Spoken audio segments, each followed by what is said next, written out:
A stitch I use a lot is the triple straight stitch on the machine. So right here I use it decoratively just to kind of give this little area of this Stitching Cosmos block a little pop of color. And then I also used it in this block as I was realizing after I did my paper piecing, these colors really blended together. They needed to be kind of like we highlight our eyes with eyeliner. I described using the triple straight stitch as giving these seams some highlighted areas.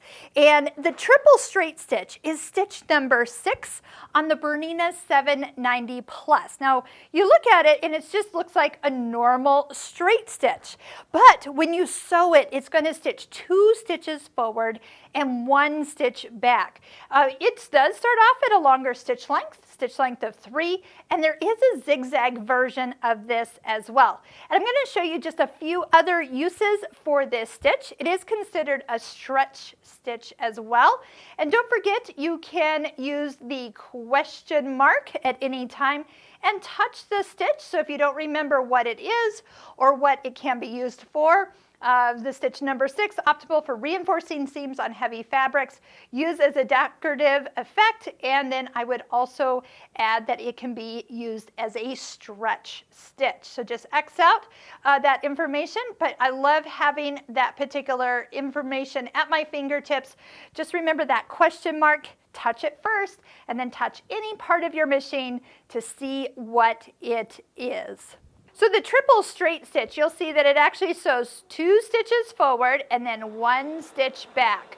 And it gives you the look, the illusion that you are using thicker thread. So this is another thing that I do encourage my students to, and why you want to stitch out your decorative stitches, all your stitches actually, because on the screen it just looks like a straight stitch, but on the fabric it looks like you have used a much thicker thread, a thread that's 3 times the thickness of what you have. So some people go to the store and they're like, oh, I need a thick jeans stitch thread or a top stitching thread. Well, you get a thick thread, you need to put a top stitch needle in.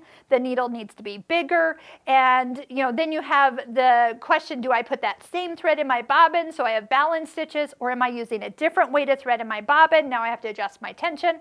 Did you see me adjust anything? No, I just picked the stitch, and it has that nice thick look. Now the reason I folded this fabric on the diagonal is because I wanted to show you that it is a stretch stitch. So it has the give, but it's not going to pop. This is a great stitch to use like in the seat of a pair of pants. We're always sitting in those pants. We don't need that seam to open up at all, but we also need a little give because that fabric is cut on the bias. So let's do one more. We mentioned that zigzag version of this stitch.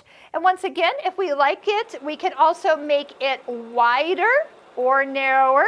So I'm going to just do a little adjustment of width and length on this as I'm sewing here. But I want to show you one more thing. This really shows off well. Look at that pretty bold stitch that we have. And again, you can make it closer together, narrower. That is one thing Bernina lets you do, is really fine-tune every stitch in this machine. And that is one thing Bernina does, is that it doesn't tell you you can't do something. You can make a stitch so close together it practically doesn't exist. It doesn't tell you, oh, you can't do that.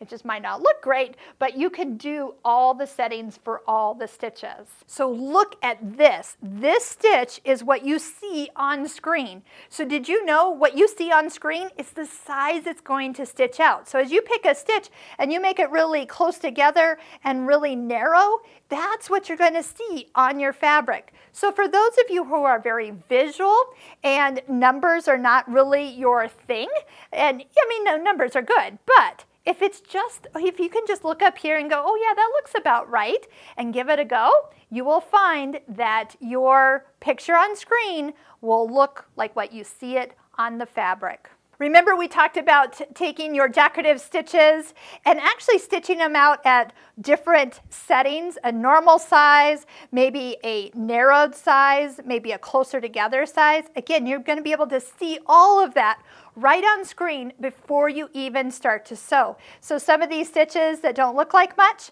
when you're changing them, But it does look, oh my gosh, look at it, so cute. Why does small stitches look so adorable? It's like miniature poodles. They're just adorable.